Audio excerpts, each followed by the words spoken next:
He doesn't move. All around him, the world has become noise, the wet crack of spear on shield, the guttural screaming of men. Dust rises in rolling curtains off the plain.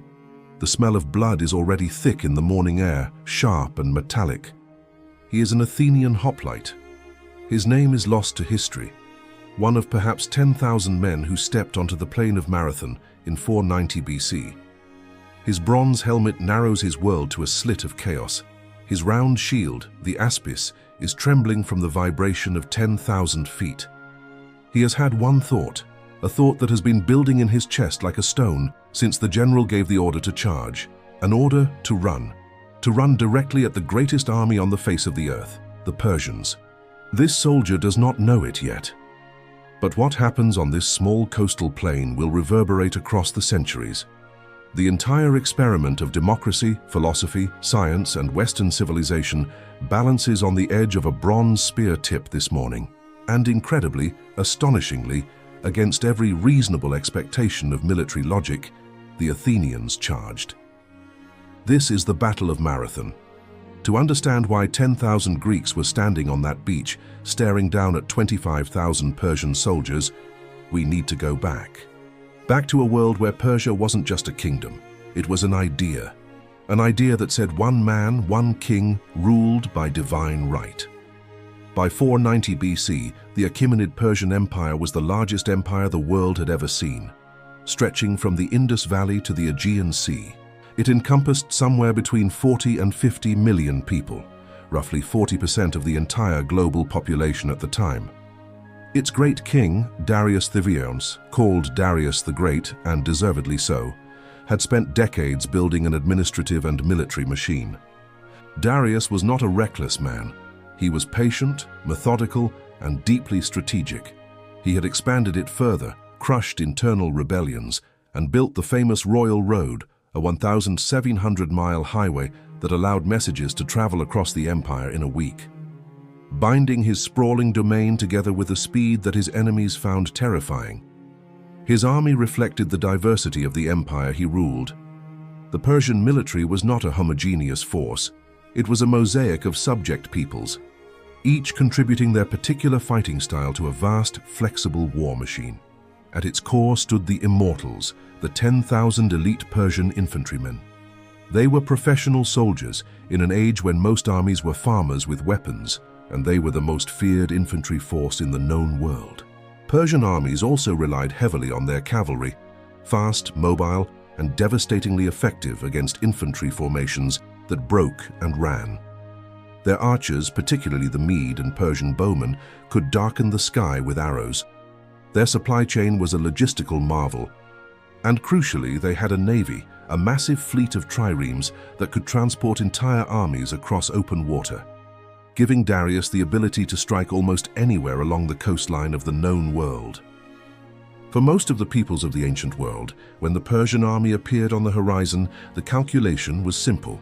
You surrendered, paid tribute, and got on with your life. Resistance was not just futile, it was suicidal. Greece in 490 BC was not a nation. It was a collection of squabbling, fiercely independent city-states, each one convinced it was the center of the universe. They spent most of their energy fighting each other. They shared a language, religion, and a talent for brilliant philosophers, but unity was a fantasy. Athens, at this moment, was genuinely new. Just 20 years earlier, it completed a radical experiment in government. Under reformer Cleisthenes, the system was called democratia, the rule of the people. For male citizens, governance was transformed. They voted, served on juries, and elected generals. This idea was alien to the Persian worldview. Darius reportedly asked his advisors who these Athenians were. He learned who they were because Athens made a decision that would seal its fate. Along what is now Turkey lay Ionia, Greek cities absorbed into the Persian Empire decades earlier. They chafed under Persian rule, resenting the tyrants installed to govern them. In 499 BC, they revolted. The Ionian Greeks looked across the Aegean for help, but most of mainland Greece looked the other way. Sparta, the most powerful military force, considered it too far away and declined. Athens, however, voted to send 20 ships. Eretria sent 5 more, a small commitment. 25 ships against the Persian Empire wouldn't tip the balance, but it enraged Darius. The Ionian revolt lasted several years before the Persians crushed it decisively at the Battle of Lade. Miletus, the heart of the rebellion, was sacked, its population enslaved. The revolt was over. But Darius had a long memory. A famous story, possibly apocryphal, tells that Darius didn't know who the Athenians were. Upon being told, he fired an arrow into the sky, praying to Zeus to punish Athens.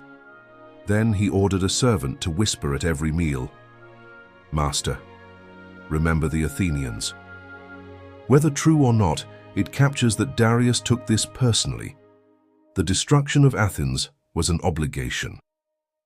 In 492 BC, Darius sent his son-in-law Mardonius with a massive fleet and army. The goal? Reassert Persian control over Thrace and Macedonia, setting the stage for a strike against Greece. The land campaign went well, but the fleet, rounding Mount Athos, was struck by a devastating storm.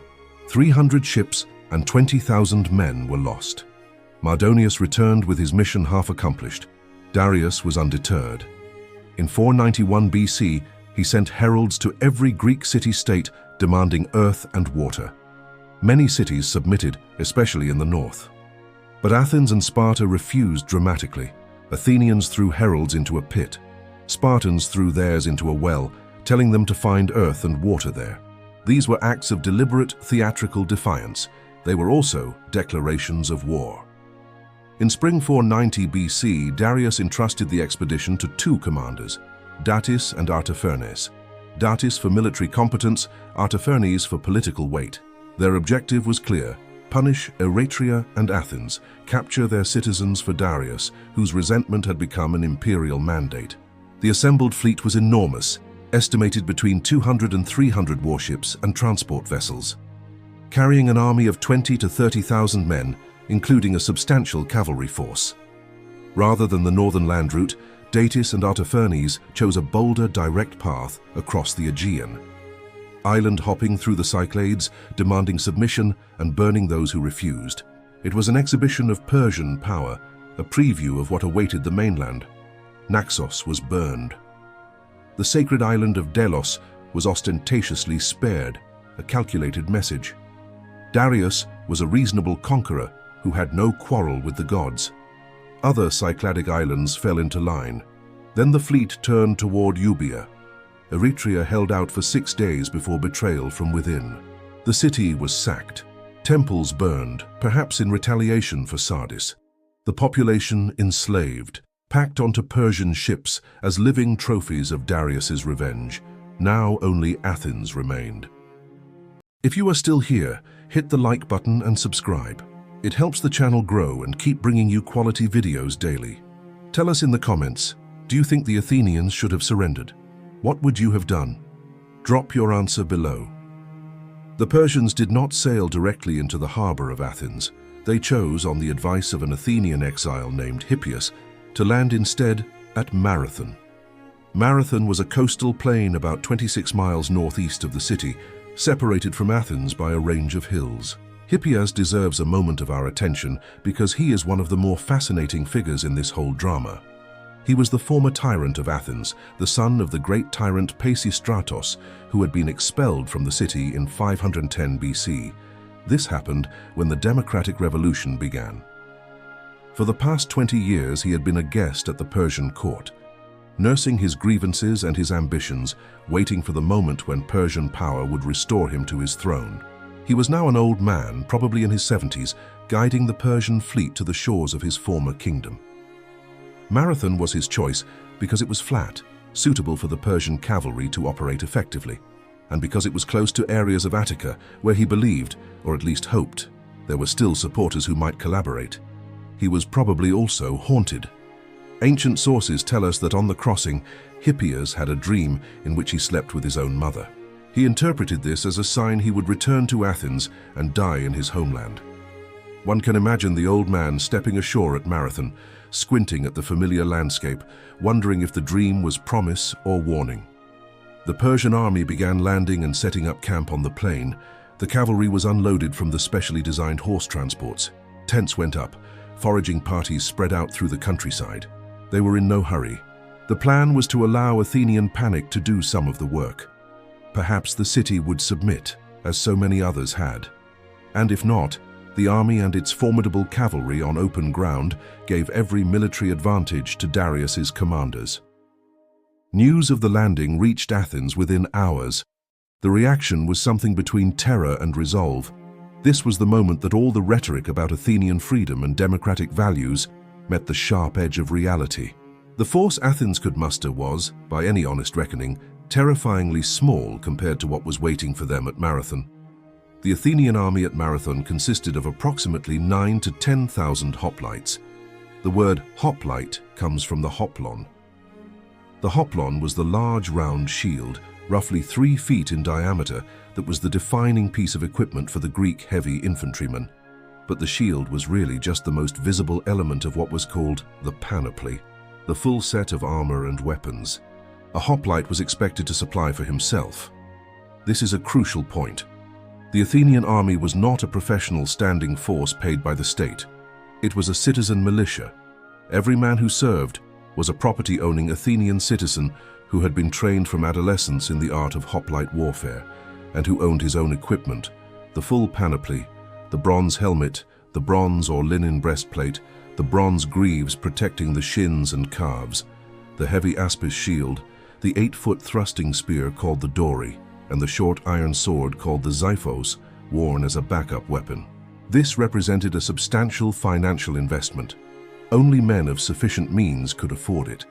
This meant the Athenian army at Marathon was, almost by definition, drawn from the middle and upper classes of Athenian society. Men with something to fight for, something to lose, and a deep personal investment in the survival of the democratic system. The hoplites were organized into tribal regiments. Since Cleisthenes' reforms, Athens had been divided into 10 tribes, phylae, each one a mix of citizens from different geographic regions of Attica, deliberately designed to break down the old regional loyalties. Each tribe contributed a regiment of hoplites, and each regiment was commanded by a taxiarchos. Above the 10 tribal regiments sat 10 strategoi, generals, one elected from each tribe. These 10 generals had equal authority, which sounds like a recipe for paralysis, but would actually produce, on the day of Marathon, one of the most consequential individual decisions in military history. In overall command, nominally at least, was a figure called the polemarchos, the war archon, a magistrate whose role was more ceremonial. In 490 BC, that position was held by Callimachus of Aphidna, a man who would have a very important role to play. Then there was Miltiades. He deserves particular attention because without him, this story almost certainly ends very differently. Miltiades was a fascinating and somewhat contradictory figure, an Athenian aristocrat who had spent years as a tyrant of the Chersonese, the peninsula in Thrace that controlled the vital grain shipping lanes of the Hellespont. He had been a subject of the Persian Empire, had actually accompanied a Persian expedition, and then had rebelled, fled, and arrived back in Athens just as the crisis was building. He was the one man in the Athenian army who had extensive first-hand experience with the Persian military. He knew how they fought. He knew their strengths. Crucially, he understood their weaknesses, and he had a plan. Athens sent a runner to ask Sparta for help. The runner's name was Phidippides, and yes, the same legend attaches to him. As to the post-battle run, though historians debate whether these were one man or two, he covered the roughly 150 miles of mountain terrain to Sparta in about 2 days, a feat of endurance that staggers the imagination. The Spartans, the most formidable warriors in Greece, acknowledged the crisis and expressed every intention to help. But, they explained, they could not march until the moon was full. They were in the middle of the Carneia, a sacred religious festival, during which Spartan law forbade military campaigning. The moon would be full in about a week. Athens did not have a week, but they did receive help from one quarter they might not have expected. The Plataeans, the entire military force of the small city of Plataea. In Boeotia, perhaps 1,000 hoplites marched to join the Athenians. This was an act of breathtaking courage and loyalty. Plataea was tiny. Its commitment was almost tactically meaningless in terms of numbers. But it mattered enormously in terms of morale, and it would be remembered by Athens for generations. The Plataeans took their position on the left flank of the Athenian line and fought with everything they had, so the Greeks stood at Marathon with somewhere between 10 and 11,000 hoplites total. No cavalry, no archers of any significance. And beyond the hills behind them, a city of 200,000 people that depended entirely on them. The Persian force at Marathon is one of the more genuinely contested numbers in ancient military history, with estimates ranging from the ancient sources' wildly inflated figures of hundreds of thousands all the way down to more skeptical modern assessments of 15,000. The most commonly accepted scholarly estimate today falls in the range of 20 to 25,000 combat troops, with some estimates reaching as high as 30,000 when camp followers and support personnel are included. What is not in dispute is the composition of the force, and in many ways that matters more than the exact numbers. The Persian infantry was a diverse and layered force. At the top sat the immortals, the 10,000 elite household troops of the great king, professionals in every sense of the word. They carried wicker shields, wore bronze-scale armor over patterned robes, and fought with short thrusting spears and composite bows. They were disciplined, battle-hardened, and accustomed to victory. Behind and around them were the mass of provincial levies, soldiers drawn from across the empire, each fighting in their own traditional style. Some were light infantry skirmishers with javelins and bows. Some were heavier spearmen. The variety was both a strength and a subtle weakness. Units from different cultures, speaking different languages, fighting under different officers, could be brilliant in their particular role, but less effective in coordinated maneuver. The Persian archers were among the most feared soldiers in the ancient world. The composite bow was a technological marvel, driving arrows through bronze at ranges Greek bows couldn't match. Persian armies opened battles with massive arrow barrages, disrupting formations and breaking nerve. Against slow-moving infantry, this tactic was devastatingly effective, even against formidable foes. Cavalry was a key asymmetry.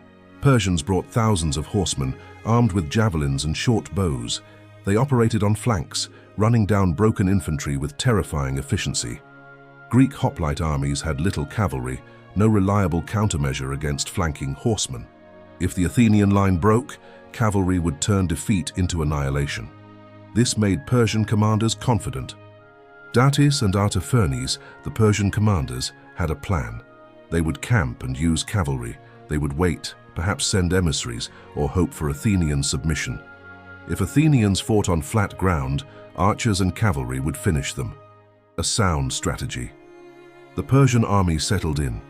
Days passed. A strange, tense standoff began. The Athenian army marched from the city, taking a defensive position in the foothills. The terrain narrowed there, limiting Persian cavalry movement. Smart positioning. Hills offered retreat, and their position blocked the road back to Athens. And then they waited. 5 days of staring across the plain at a superior army, watching dust clouds from cavalry patrols, listening to the vast camp. 5 days of fear, exhaustion, and misery for soldiers knowing battle was coming. Inside the Athenian camp, generals and Callimachus debated a consequential question: attack or wait? 5 generals argued against attacking. It wasn't cowardice, but military logic. They were outnumbered, lacked cavalry and archers. Attacking was suicide. Better to wait behind defenses, hope for Spartans, or for Persian error. Waiting was uncomfortable, but kept the army intact. An intact army was better than a destroyed one. The other 5 generals, led by Miltiades, argued for attack. His reasoning was tactical and psychological. Waiting was only viable if something would change. What if Spartans didn't come? What if Persians sailed to Athens directly, landing while the army was pinned? The city would be defenseless. Fighting them here, now, was the only way. Miltiades' key tactical insight: the Persian system depended on a sequence. First archers, then cavalry, then infantry to finish what was broken. Archers needed time, cavalry needed room. Both advantages could be negated. If Athenians closed the distance fast enough, the battle changed. It was still a terrible risk, but Miltiades argued it was better than doing nothing. The debate was deadlocked. Miltiades turned to Callimachus, the war archon. He told Callimachus Athens' fate rested in his hands. Attack and win, Athens would be greatest.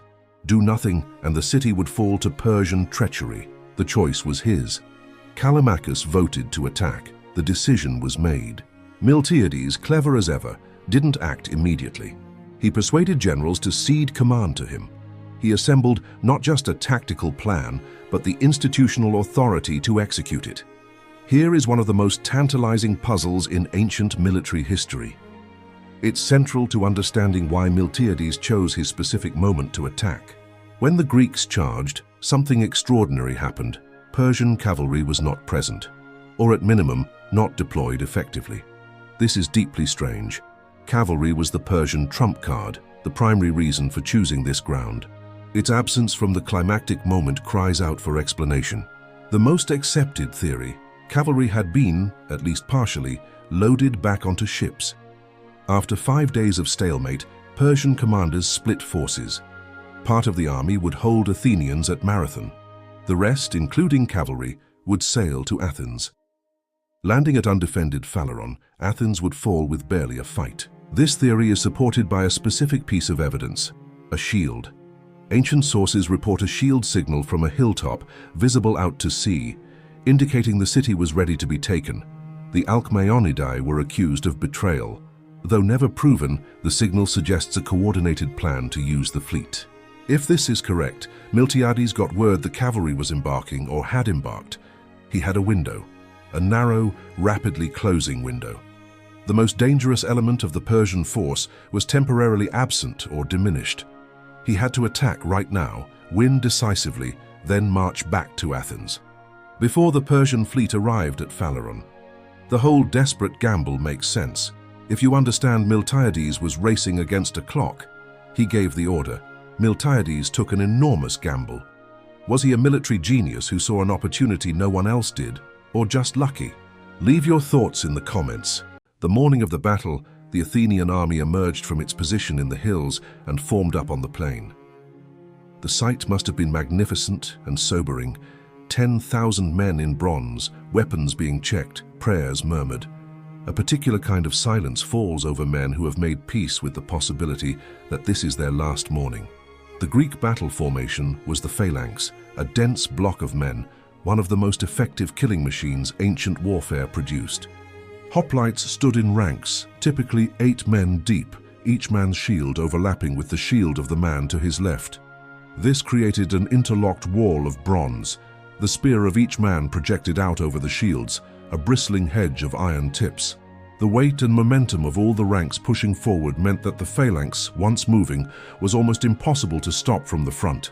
Its weakness was the flanks and rear. If flanked or surrounded, it became a trap for the men inside it. Miltiades arranged his forces with Callimachus commanding the right wing, the position of honor in Greek warfare.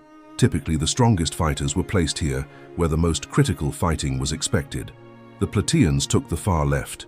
The 10 tribal regiments filled the space between them. Now came the tactical decision that defines Marathon.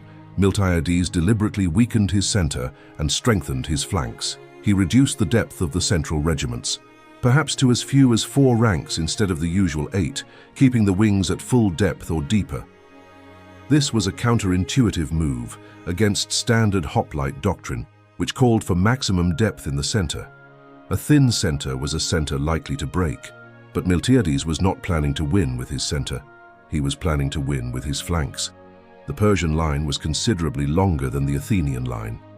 Miltiades needed his flanks to reach far enough to stay on the outside of the Persian formation, preventing the longer Persian line from simply wrapping around his wings and hitting him from the sides.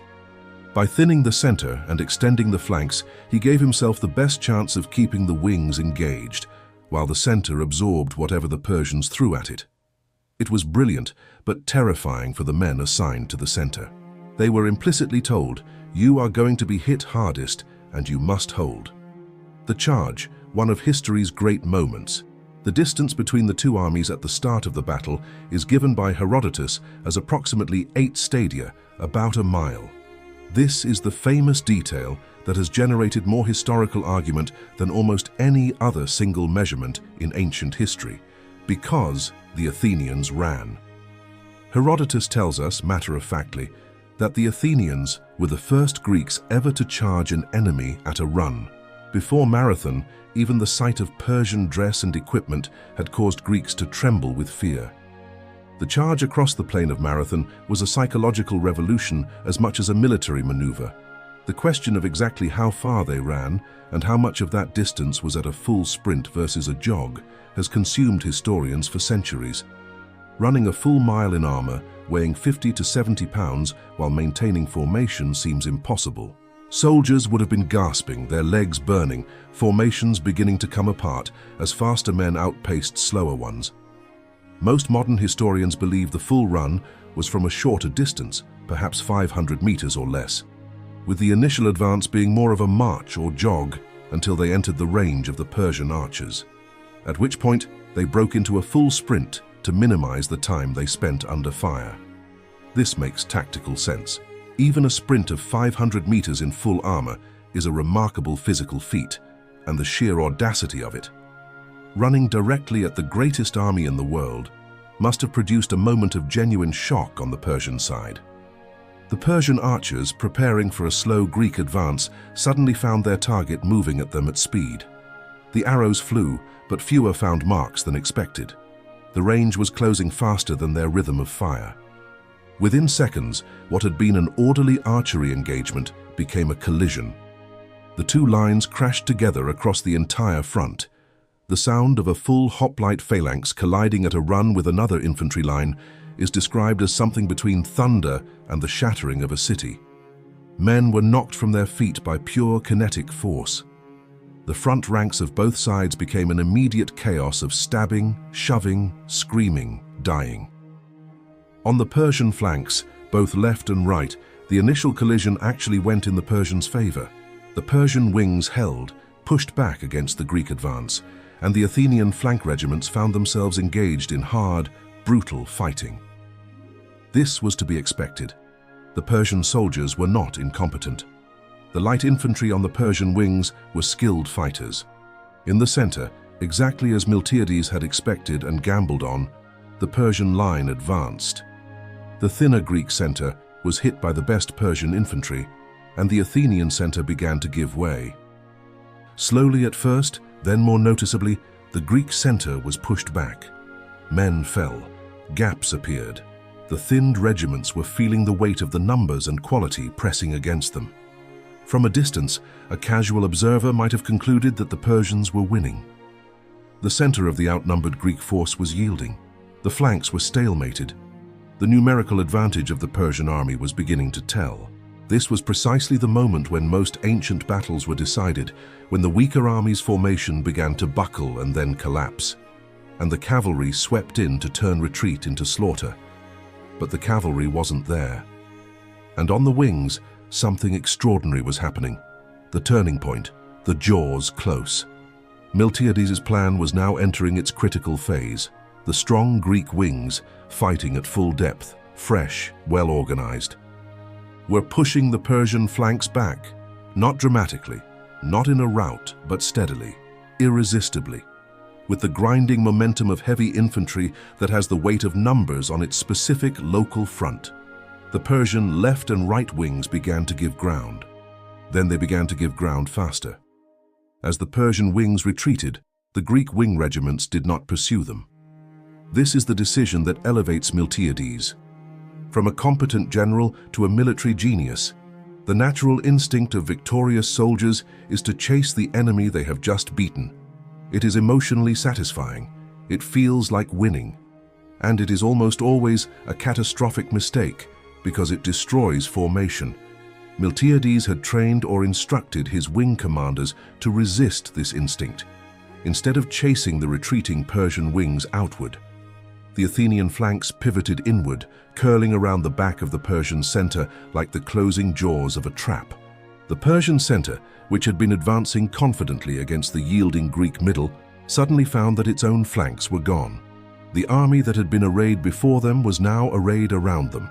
The advance that felt like victory became encirclement. This maneuver, attacking in the center, breaking the flanks inward, encircling the enemy's strongest force, would be rediscovered by Hannibal at Cannae.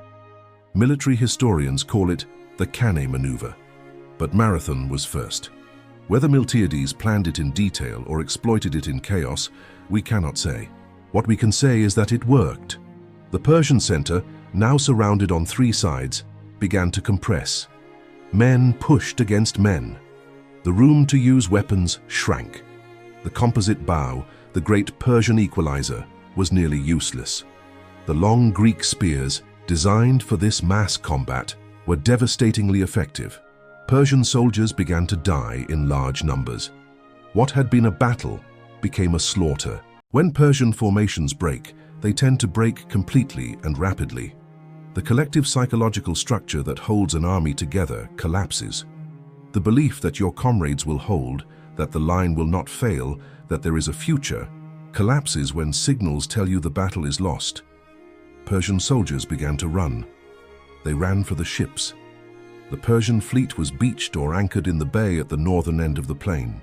Soldiers who broke from the encircled center fled toward that perceived safety, pouring back across the ground where the battle had begun, crashing through the marshes that bordered the bay, clambering desperately for the vessels.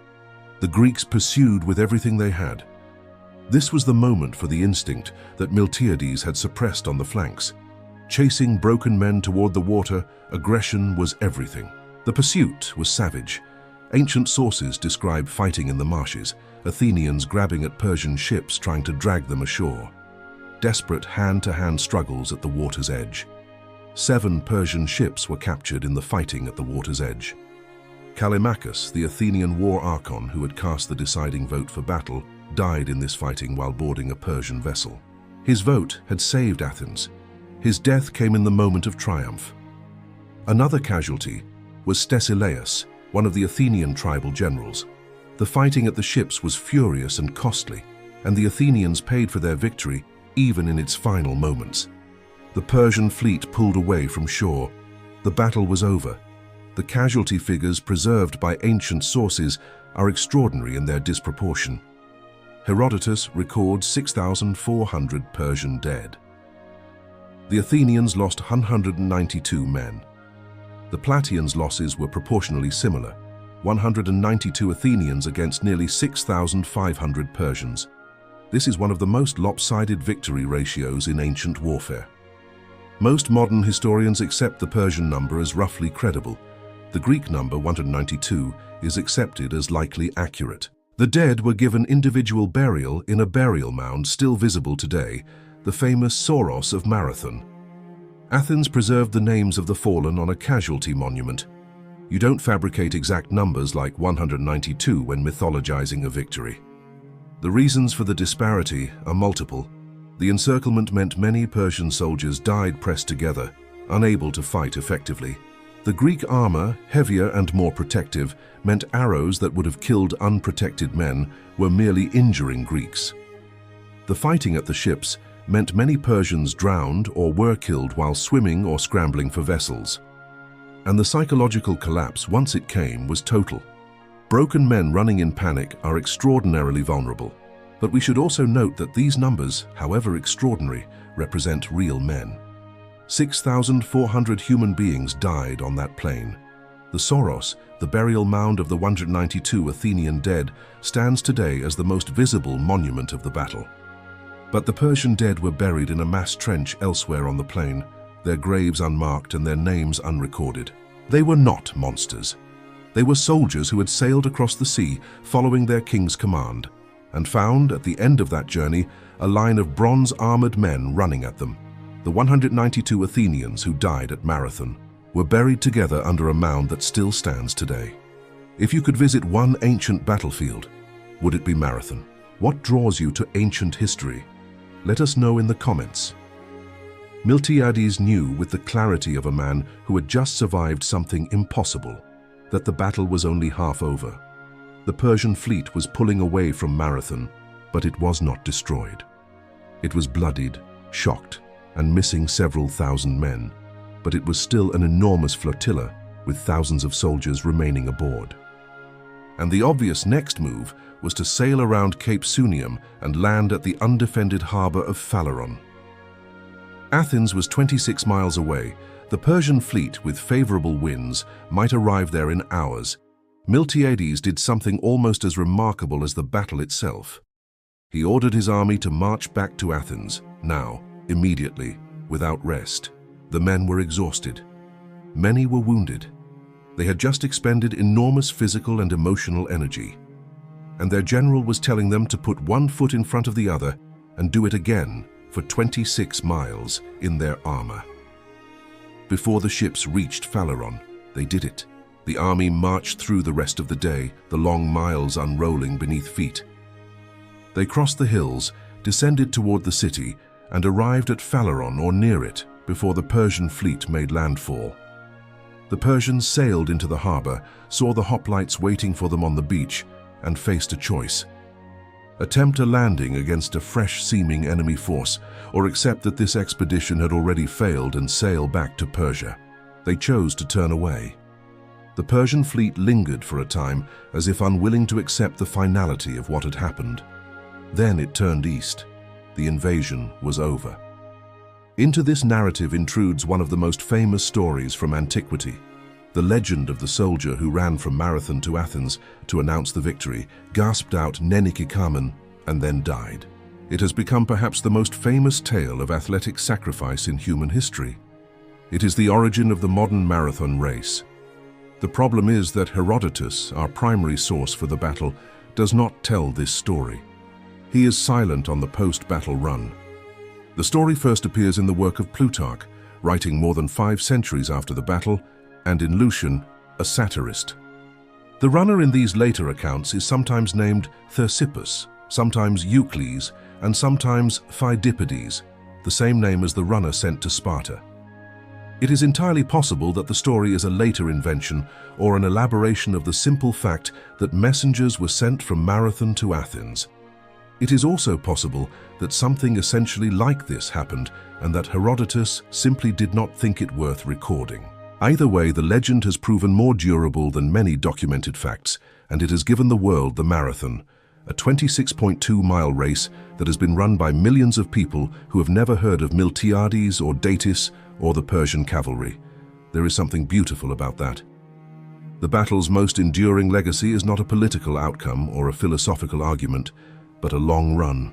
The Spartans arrived the next day. They had marched as fast as Spartan law allowed after the moon became full. They were too late. They walked to Marathon, looked at the battlefield, inspected the Persian dead, and said that the Athenians had done well. From a Spartan, this was high praise. Then they marched home. For Athens, there was no need to share the glory and no desire to. Military historians have studied Marathon for 2,500 years. The consensus is that Miltiades made several decisions of exceptional quality. The decision to thin the center and strengthen the wings was the tactical masterstroke of the battle. But it only worked because of a prior decision, choosing to fight at all, and choosing to fight when the cavalry was absent. Miltiades' ability to identify the specific moment was key. His courage in acting on that intelligence immediately shows the hallmark of genuine military genius. The ability to synthesize information, recognize an opportunity, and act decisively before the opportunity closes. A less confident commander would have waited one more day. Let the cavalry return to the beach and lost the battle. The discipline imposed on the flanks during the pursuit was impressive, turning inward rather than chasing the routing Persian wings outward. It requires enormous training and institutional confidence for soldiers. In the heat of combat, with the enemy running before them, to stop, reorient, and execute a coordinated maneuver. This is the difference between an army and a mob. The Athenians, at this moment, were an army in the fullest sense. Callimachus deserves enormous credit for casting the deciding vote. He could have sided with the cautious generals. He would have been backed by reasonable military logic. Instead, he chose to trust Miltiades' argument, and in doing so, he accepted personal responsibility for an outcome that, if the battle had gone badly, would have ended in his execution or exile. That took courage of a different kind than the physical bravery shown in combat, the courage of decision. The Plataean decision to come at all was strategically important, beyond its numbers. It gave the Athenian line sufficient width to match the Persian formation without completely abandoning the center. Without the Plataeans on the left flank, the encircling maneuver might not have been physically executable. Miltiades' pre-battle positioning was sound, limiting Persian cavalry's operational space during the standoff. He kept his army intact through 5 days of psychological pressure. Without allowing the Persians to use their cavalry advantage to harass, attrit, or maneuver around him, he gave up nothing for free. The Persian commanders made a decision that historians have debated and criticized for centuries, and it almost certainly cost them the battle. If the cavalry embarkation theory is correct, then the decision to split the Persian force was the single most consequential error, leaving infantry at Marathon while loading the cavalry to sail around to Athens. It surrendered the one advantage that made the plain favorable. Without the cavalry to threaten the Greek flanks and run down any retreat, the Persian infantry was fighting on terms far closer to equal. The logic of the split force plan was not unreasonable. If Athens could be taken directly, while the Athenian army was pinned at Marathon, the whole campaign could be concluded quickly and cheaply. But the plan required either that the Athenian army not attack, or that the infantry be strong enough to hold or defeat the Greeks on its own. Datis and Artaphernes apparently believed both of these conditions were satisfied. They were wrong. The Persian infantry's positioning was also flawed in retrospect, by placing their strongest troops in the center. The Persians made their best soldiers the most vulnerable to the encirclement that followed. When the Persian center advanced against the thin Greek middle, they were walking into the closing jaws of the trap without realizing it. A wider deployment, or a more cautious advance, might have prevented it. But Persian commanders were accustomed to their center being the decisive point of their battle plan, and they fought it as they always had. The failure to adequately adapt their arrow doctrine to a running enemy is also worth noting. The composite bow was a revolutionary weapon, but it required time to draw, aim, and release in coordinated volleys that could saturate an approaching target. The Greek charge denied the archers that time. Persian commanders who had seen this doctrine work against every previous enemy may not have had contingency plans for an enemy willing to accept casualties in exchange for closing distance at speed. The sheer psychological surprise of the running charge may have disrupted the archery formations before they could reach their full effective cadence. And then there is the decision to linger off Phaleron after the battle, to sail around Cape Sunium with the apparent hope that the city might still be taken. It was a decision based on hope rather than assessment. The Athenian army had demonstrated that it was fast, disciplined, and determined. The idea that it would somehow fail to march back to Athens in time was wishful thinking. The shield signal, if it was sent, reflected overconfidence in Persian collaborators who underestimated Athenian resolve. Hippias deserves his own accounting. He had guided this expedition with the promise that his presence would be enough to tip the balance, that there were enough Athenians who resented the new democracy and remembered the stability of the tyranny to welcome Persian overlordship. If it came with Hippias at its head, this was not an entirely delusional belief. Greek politics of this era were intensely factional, and the overthrow of tyranny had not made everyone happy. There were wealthy Athenian families who had done well under the old system, and who might have calculated that a Persian-backed restoration of Hippias was preferable to the uncertainties of democracy that made them different from other Greeks, the thing that gave them a say in their own lives. Hippias had lived in exile long enough to forget what that felt like. He apparently died shortly after the battle. Whether in the retreat, from an old man's despair, or simply from the accumulated weight of decades of exile and failure, he disappears. From the historical record, the gods of his dream had spoken. He had returned to his homeland. He had not reclaimed it. 2,500 years later, was this battle inevitable? Or were there a dozen moments where the outcome could have gone the other way? Pick a turning point and argue for it in the comments. We love reading your takes. The immediate consequences of Marathon were dramatic and concrete. The Persian fleet sailed back across the Aegean without having achieved its primary objectives. Athens was saved. Eretria had already been destroyed and its people enslaved. That could not be undone. But Athens itself, the prize that mattered most, had survived. Darius received the news in Persia and began planning a third expedition. He was a patient man and an organized one. The failure at Marathon was a setback, not a defeat. The empire was intact. The army was bloodied but not broken. A larger, better prepared force could still accomplish what this expedition had not. He never launched it. In 486 BC, Egypt revolted, demanding Darius's personal attention. Then in 486 BC, Darius died. He had not gotten his revenge on Athens. His son Xerxes inherited both the throne and the grudge. Xerxes would eventually fulfill his father's ambition and launch the massive invasion of Greece in 480 BC, the invasion that would produce the battles of Thermopylae and Salamis, stories that in many ways dwarf Marathon in scale and drama. But those stories, however magnificent, stand on the foundation that Marathon built.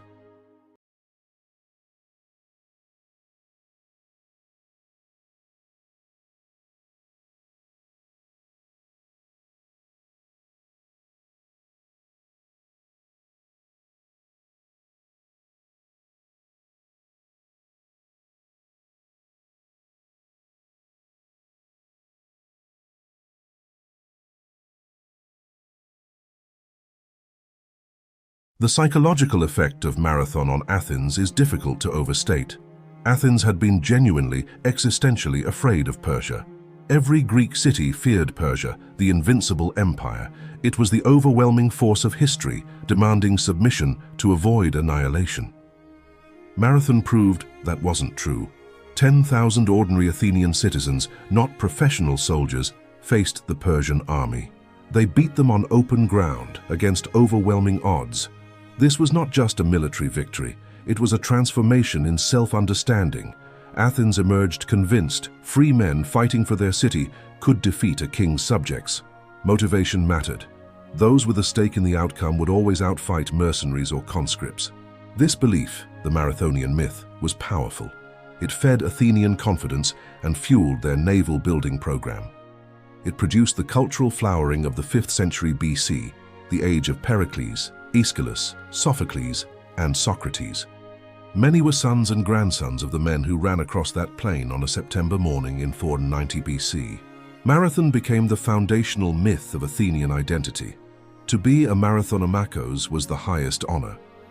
Aeschylus, the great tragedian, wrote his own epitaph. He did not mention being a playwright. He said he had fought at Marathon. The 192 Athenians who died at Marathon were accorded an unprecedented honor. They were buried where they fell. The Soros, the burial mound, was built over their remains. It stands there still, a 10-meter earthen mound. Pausanias described seeing stone grave markers with names, organized by tribe. The names are lost, but the mound is not. If you go to Marathon today, you can stand on that plain and look at the same hills, the same bay. The geography has changed less than almost anything else from antiquity. The essential shape of the place is recognizable. There is something profound about that. The mound of the dead is still there. The battle happened. These men lived, fought, and died, and the world they saved is in some meaningful sense our world. The hardest thing to argue about Marathon, and the most important, is the counterfactual. What if Athens had fallen? We cannot know. History does not run experiments. But the Persian Empire absorbed local cultures. Ionian philosophy and political experimentation became less distinctive, more integrated into broader Persian imperial culture. The specific, peculiar genius of Athens required its independence to flourish. It is not obvious those conditions would have survived. Herodotus argued that if Athens had fallen, the rest of Greece would have submitted, and subsequent invasions resisted. Thermopylae, Salamis, Plataea, battles that ended Persian ambition, all happened because Athens survived Marathon. The 5th century BC, which produced the philosophical foundations of Western thought, was made possible by that September morning. Whether Western civilization is an unambiguous good, its existence and particular form runs through Marathon. The debt is real. By evening on the day of the battle, the plain of Marathon was quiet again. The bay was empty. The dead were gathered, the wounded tended. The Athenian army finally rested. Sometime in the days that followed, the Spartans arrived, 2,000 of them, fully armed, fresh, and too late. They walked among the Persian dead, 6,400 bodies. They looked at what the Athenians had done without them. Then they complimented the Athenians and went home. The Athenians buried their 192 in the mound. Then they held the festival games that the battle had interrupted. Life, somehow, resumed. Miltiades, the architect of victory, would go on to overreach. He died in prison of his wounds. Athens celebrated its saviors and then, being Athens, held them accountable with fierce democratic energy. There is something in that arc, triumph and accountability, glory and reckoning, that feels very modern. Callimachus was already dead, his vote preserved in every grain of soil in the Soros. Hippias was gone, buried in the homeland he had tried to conquer. The Plataeans went home to their small city, carrying their dead, carrying a story that would define their identity for generations. Athens would always remember what Plataea had done. 50 years later, Plataea would refuse to collaborate with Persia and be destroyed for it. They had learned something at Marathon about what it cost to stand up. They stood up anyway. Phidippides, if he ran and died and became immortal. The plain itself healed. Grass grew back over churned earth. The Persian dead were absorbed into the soil of a country that had not wanted to fight them. By the following spring, farmers were back in the fields. But the world was different. The battle had happened. The mound was there. A thread runs back to a September morning when 10,000 men decided that freedom was worth running toward, even if it was an empire. Here is the question we want to leave you with. Miltiades stood in that camp and looked across the plain at an army that should have destroyed him. He had information. The cavalry was loading. He had a plan. Thin the center, hit the flanks, close the trap. He had Callimachus's vote, and he had 10,000 men who trusted him enough to run. Was Marathon a triumph of genius, of courage, of desperation? Or was it something rarer, the moment when all three arrived at the same place at the same time? How many moments in history hinge on a single vote, a single absence, a single decision made in exhaustion and fear by people who had no idea they were making history? How thin is the thread that holds the world together? Leave your answer in the comments. We read every one. To every single person who watched this video all the way to the end, thank you. Genuinely.